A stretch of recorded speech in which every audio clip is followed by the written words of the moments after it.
have you been up to? I've been riding on a daydream.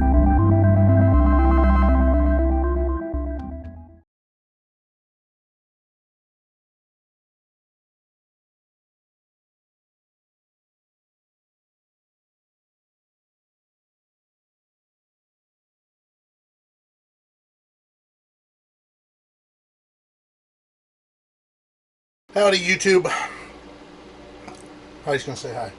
Hello. I've got king cone on my lips, on my teeth, in my mouth, on my tongue. That would be ice cream. Yeah, king cone. Look into it, says the fat man. So we've been kind of busy today. What have we been doing? Well, I think we're going to try to talk about the process at some point, so don't ask any questions because we don't have answers right now. The only answer we have is that it's a little bit more involved, but I still don't think it's out of control or anything, and these people were pretty darn helpful. So what is it? We're in the process of changing our residency, our domicile to Florida. So the first thing that we had to do, of course, is get a mail forwarding service, which that was extremely easy. online. Yeah, you can do it online. Thing is, we're real close, within an hour of the place, so we drove up there so we didn't have to print and get stuff notarized and mail it in and wait and all that. We just went up there and they did the one mail forwarding forms, or three in this case, or two. It was just two. Two. Yeah. They did that for us there, basically. They notarized it and everything. They also then gave us a map and told us, and gave us a sheet of what we need to fill out. And we drove maybe two miles? Yeah, two max. Yeah, about 2 miles to the courthouse. For our address. For our address to The residency. Right. We did do that. The domicile residency. Right. But then, as far as everything else, that requires an appointment. They call it a combo. Again, we'll talk about it when we're finished with it, but we're not going to be finished with it for a while because our appointment's not for another month. Not quite a month, but close to a month. Then we went, stopped at a really nice little local restaurant here called Three Bananas. Food was real good. Yeah, it was kind of cool. Heidi's got some photos that she took. I'll show those to you real quick here, but yeah, check that out. That was kind of cool. Then we came back. Heidi had a package that was delivered here to the campground. Again, we're still at Crescent City Cherry Blossom Campground for another few days, and we've changed a little bit. We're heading out of here. We're going over to Ocean Grove RV resort. in wherever. St. Augustine. St. Augustine. So we're actually going a little bit back north, but we're also going to the coast. And this park seems pretty decent that we scored here. We'll have to see. We'll let you know. Not 1,000 Trails, not an Encore. We were not staying in 1,000 Trails or Encore for 2 weeks, I think it was. After that, we moved to an Encore park for 3 weeks, another Encore park for about 4 days, then another Encore, then 1,000 Trails for a month, then another 1,000 Trails for a month. So everybody that says, oh, you're not using your 1,000 Trails, we're using it. We're just using it the way that we want to use it. And I want to reiterate what I did that rant video on. We made the reservation here with no notice. We then canceled half of the reservation. Instead of staying here for a couple weeks, we're only staying here for a week. And we called another place and made a reservation. We then decided we didn't want to go to the other place. We canceled that reservation. We called another place and made a reservation. And we're going to be there for a week instead. And these are not slouchy parks. Right. These are very nice parks. I mean, both of them have on-site bar and grill. They have premium sites that are paved. They're in a good location. They're both, well, the one we're going to is real close to the beach. The other one was right on the St. Johns River. So, again, I don't see where these reservations are a problem. I just don't get it, but apparently the people out there don't know how to make phone calls or don't know how to make... Use Google? Yeah, and we didn't even have to try. We literally went, oh, how about this place? This looks nice. And we called and they said, yep. Then we canceled. And they said, no problem. Then we called the other place, said, you got to play. Yep. And they had like 9 spots available for us. Again, one of the reasons for this other place, though, is because we're 32 foot and under. There were 9 sites for 32 foot and under available. 1 site for anything over 32 feet. Yeah, you got to think about that. Same price. Same price. I got a spot. So, I think... Yeah, whenever we get the domicile all figured out and everything, we'll let you know the process, because we're kind of finding out on our own. You know, there's videos on it, but things have changed since COVID. And, yeah. You know, they don't, like the girl that we spoke to at the office here said that when she came in from California, she said it was like 15 minutes and she had her license plate and everything and she was done. She just walked in. She was like, did I do something wrong? Did we skip a step? Well, it's not that bad now, except you have to make an appointment. Yeah. Because some of these other places, they're dragging it out. It's taking a little bit longer than what it normally is, and this is no exception. So, again, we just got to wait to find... I can't post it because we don't know enough about it, that's all. I don't know what we're going to do today, but I know we got rain coming in. We had a little bit of rain yesterday. I love Florida rain. It poured for 10 minutes, maybe? If that. It was enough to make the awning do the rain dump. Yeah. And then... that was it. That was it. Just one time. So it sprinkled a couple places that we were at today, but that was just it. Yeah. It wasn't a downpour or anything, so it's been really nice. Yeah, and by now you guys have already seen our quick walkthrough of the park, so you get an idea what the park's like. I'm kind of glad that we did the walkthrough when we did, but I wish we would have done the walkthrough also and showed you what it looked like when everybody comes home from work. Because Heidi and I did laundry yesterday, and while we were down at the laundry room, it was basically quitting time. And everybody, there had to be 15 cars that came through that gate in a matter of 25 minutes. And I think that there was much more than that spread over the hour or so we were down there. But 15 for sure. And I mean, it was so much that it's a gate that you got to punch in a code. No, they all bumper to bumper each other, and one pushes in the code, and like 4 cars coming in at a time. I mean, there's a lot of people in here that all work. So again, if that's turned you off, you definitely don't want to get into this situation here. But we like it. It's pretty nice. Yeah, we'll see what we're going to do, though, and thought we'd touch base with you. So we only have tomorrow and the next day? Today's Wednesday. Tomorrow's Thursday. We leave Friday. Yes. And then we'll be there for about a week. So, all right. That's it. We'll pick this up at some other time whenever we got something to show you. So we're off. We left Crescent City. And we're heading to where, honey? St. Augustine. I don't know. It's not St. Augustine. It's not like St. Augustine. What's that place?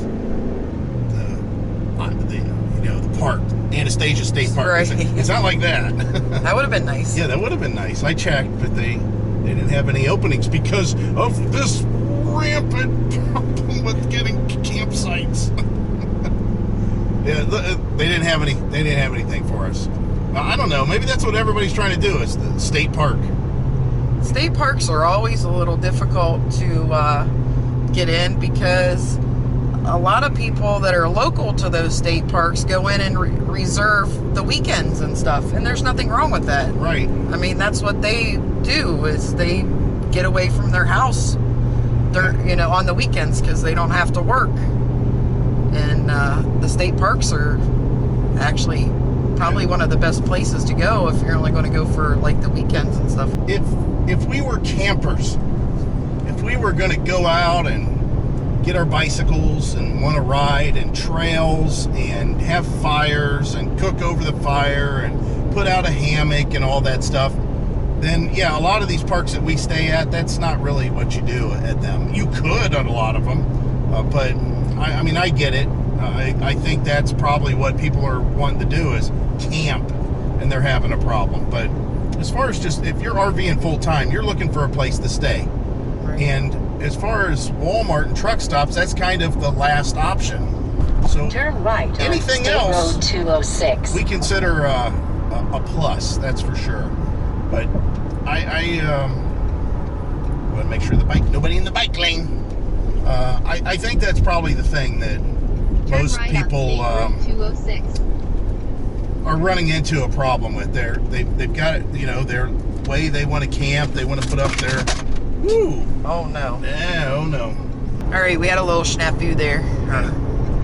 Our Wi-Fi or whatever you want to call it. The router. The router fell on the floor of in the back. Yeah, we run our router, since we have an inverter in the truck, we run our router in case our T-Mobile coverage isn't that great. Now we have a booster, we have a cell data booster. It's a little antenna on top of the truck that we have, that the Waze phone that we do all our navigating with and our music listening to through Sirius and all that. It goes through the one phone that we also shoot all our live chats with. We use that phone for all those things. And that's worked out real well. Yeah, that's a good little phone. But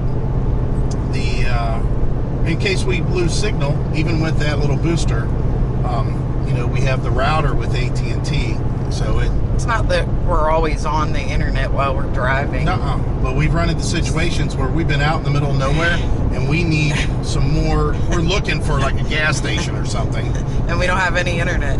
Yeah, and the thing is, I'm sure you guys are going to say, "Oh, download the maps."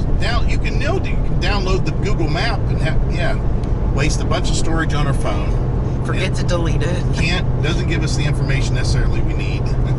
So it works out for us. Yeah, I mean, when you're on the road, I mean, of course, we have a map back there, just a regular old map. But again, a lot of people ask, why are you running all that stuff?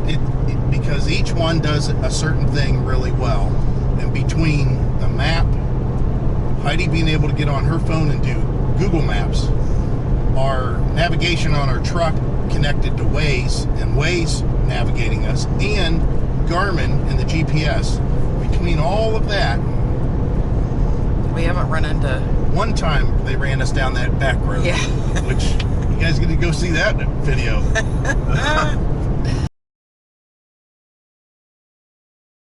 Look at this road they got us on. You should have seen this turn I just made. We are on some back road country driving. Guy told us that we should have been on the hard pack. Anyways, it routed us down this little route. Turn right on State And Road to 37. kick everything off, we don't have any GPS connection at all. So we think this is on fun. Turn right on Georgia 37. Oh, that's funny as hell. And we're not supposed to be on this road. Yeah. That's hilarious.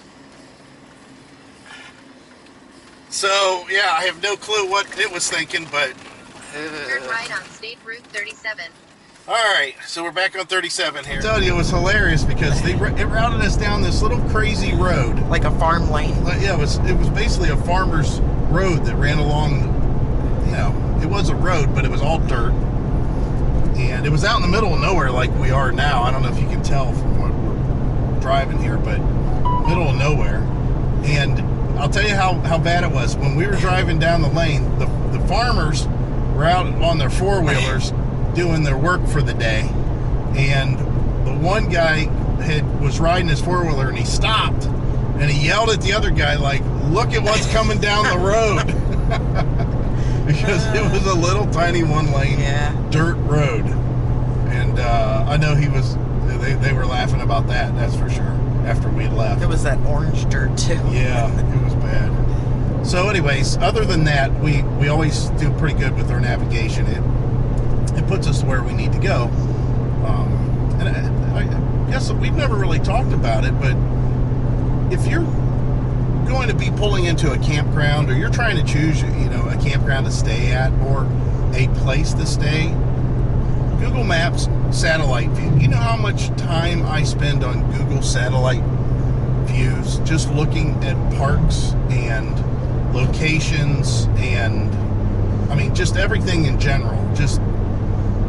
Even to choose a park to stay at. Like the place that we were at, I knew before we got there was a really good chance we could ride our bikes to go get groceries, so I didn't have to take the truck out. And guess what we did? We rode our bikes to go get groceries because we could. Well, I know the park we're going to now, we can ride our bikes most likely to the beach. So maybe we'll be doing that.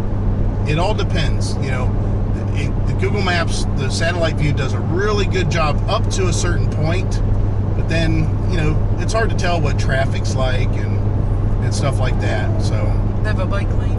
I don't know if they have a bike lane. Florida's kind of lenient with electric bikes, though. They let you ride them on the bike lane or on the sidewalk.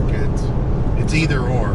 They're We do okay need with to that. test our bikes out for the longer distance. Well, it's not very long, though, to the beach. No, I'm saying just in general. Oh, right. Like the 33 miles that we did.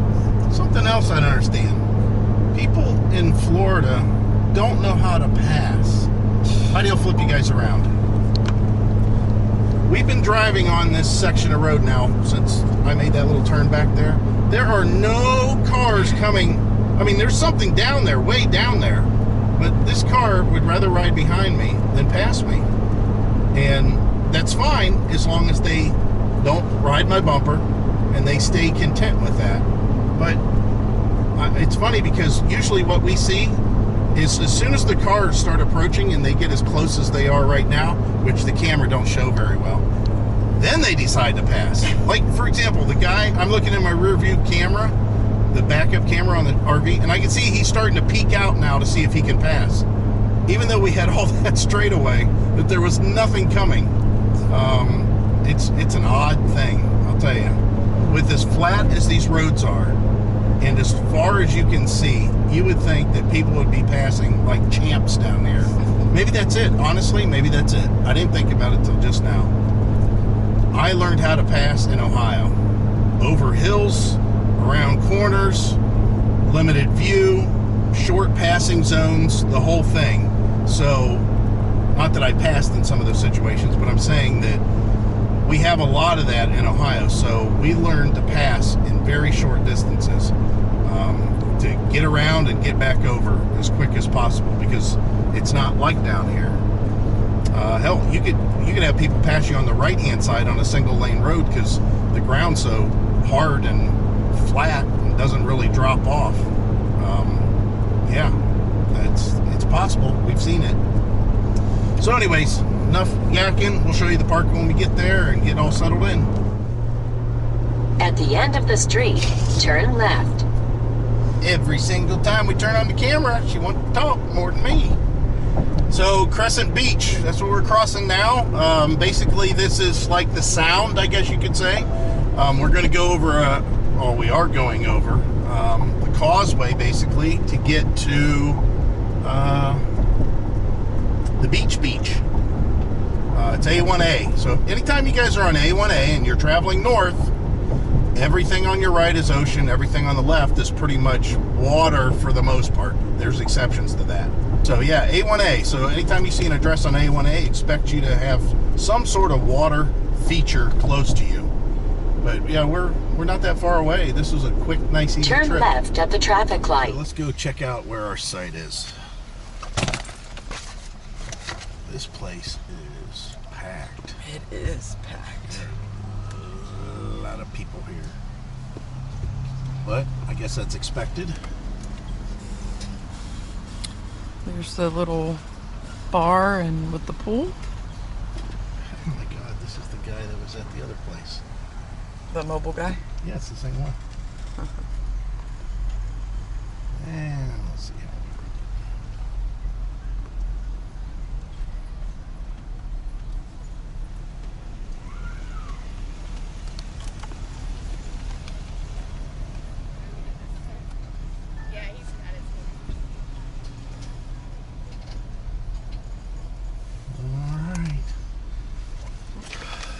So we did get a premium site, Yeah. which I don't know what that means here. But we'll get backed in here and we're going to show you what it looks like. Just wanted to kind of show you what it looked like pulling into the place. Obviously, your site may be somewhere different. So we'll pick this up in a bit. This is the map. It is. It's upside down. D131. Yeah. So it's D105. I'll show it to you like this. We're here. We got in our spot. We have an overhanging tree, which Heidi will take you outside like she always does and show you around the site and talk about it a little bit. Very level, extremely level. We have no leveling blocks whatsoever. We have a lot of shade, definitely, which this time of year I'm not too concerned about it. And after all, we had one little scrawny palm tree in Yuma, Arizona when it was 118. Yeah. So any kind of shade, no shade, we're okay.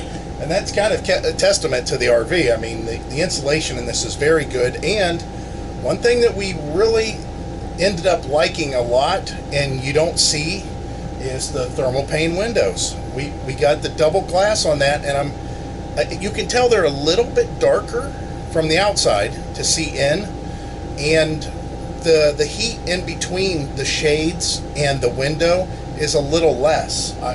It has to be.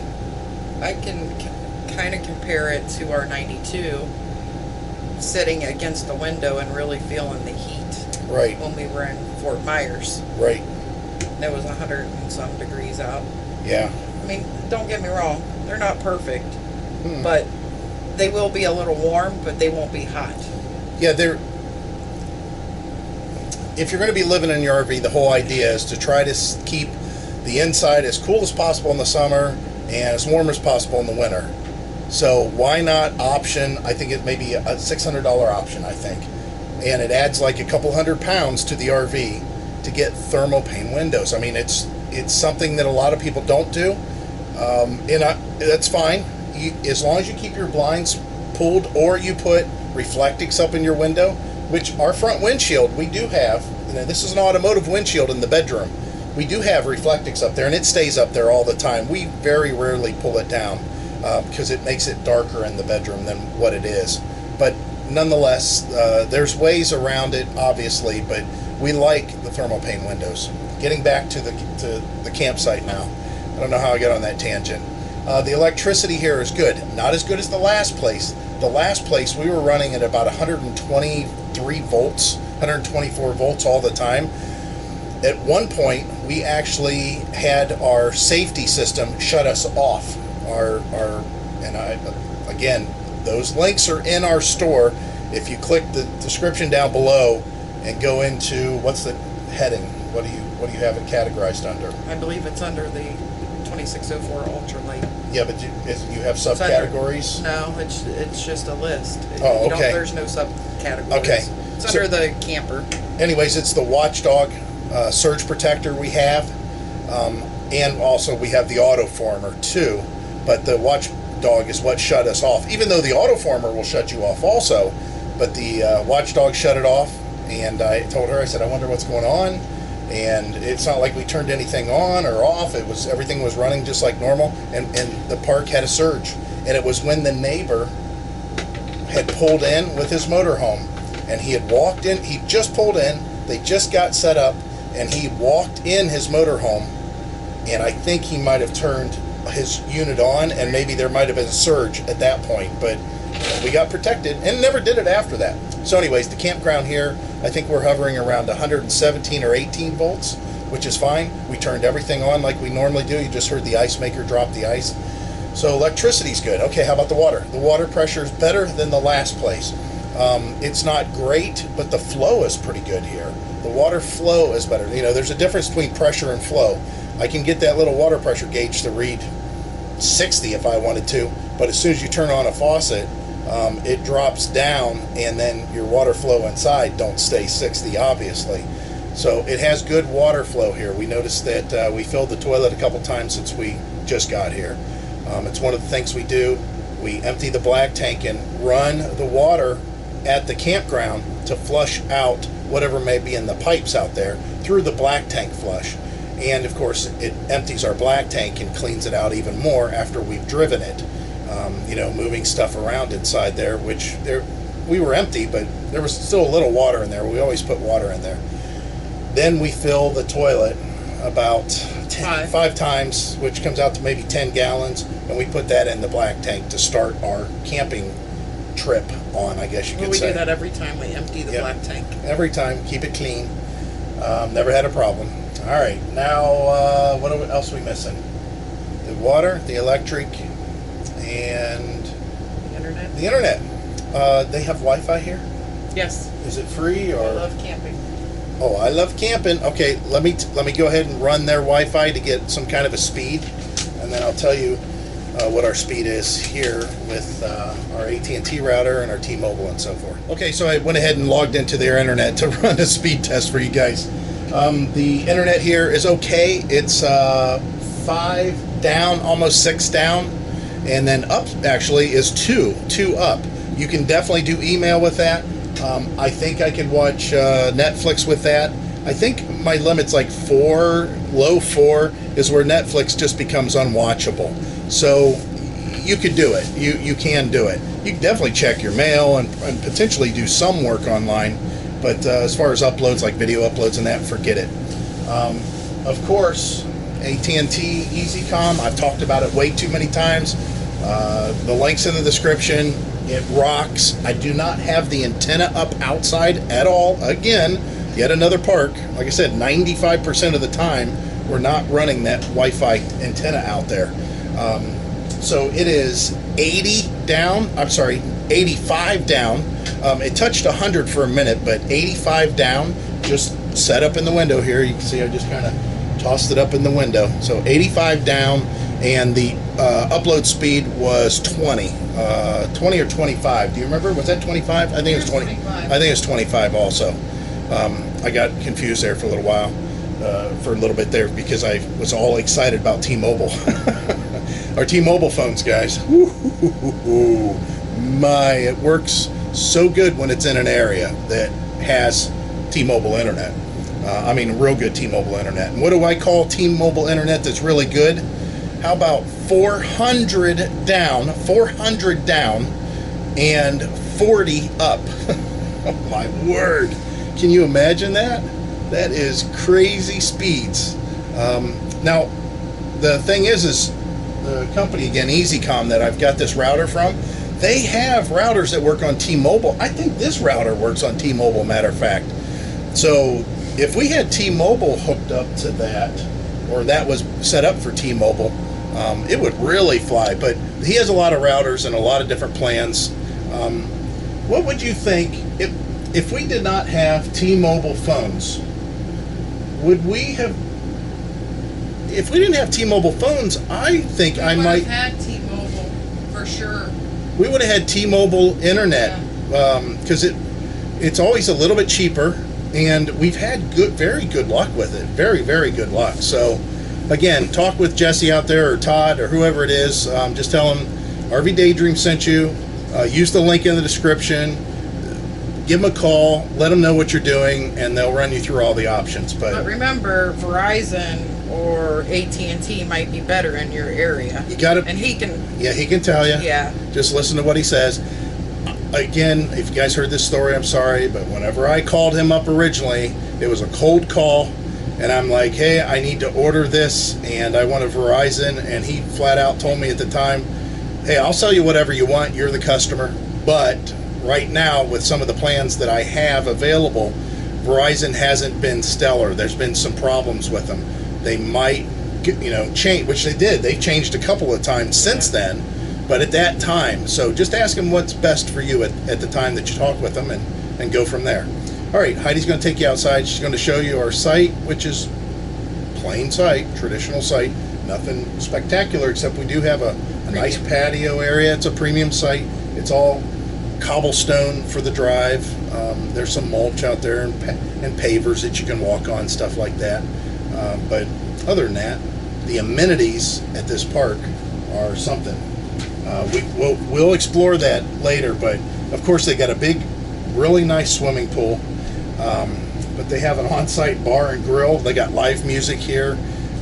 We are so close to the beach. It's very, very close. As you can imagine, you know, we just turned off A1A into the park, so yeah. Pretty much across the street. I don't know where the access point is. Yeah, I'm sure. I wasn't looking. When I'm sure, because there's hotels and stuff. It's Yeah. probably pretty easy. So let Heidi show you her little gig. So here's the calendar of events. They have something every night but Mondays, which is cool. Like tonight is live music by Josh Ford, whoever he is. I think he's country. Have chicken dinners on Thursday night. But the time that we're here, Friday, Saturday, Sunday, live music. They have trivia night, free swim, Taco Tuesday, karaoke. So it's going to be a pretty good time. So it looks like there are park models here. And then there's sites obviously open. We didn't have any issues getting a spot. And it is the weekend. So I'll take you around here and show you our spot. It is a premium site. Like we said, it's Passport America. Got a picnic table, a charcoal grill. And, you know, we are back to back to other sites, which we're not used to. But there's our setup. And there's the trees. So yeah, I was a little close. Not too close, but a little close. If it pulls up this way, you can actually see the building with the bar. So we're gonna have a good time this week. And we'll pick it up later, I think we're gonna try to tackle washing the RV while we're here. So we'll show you more later.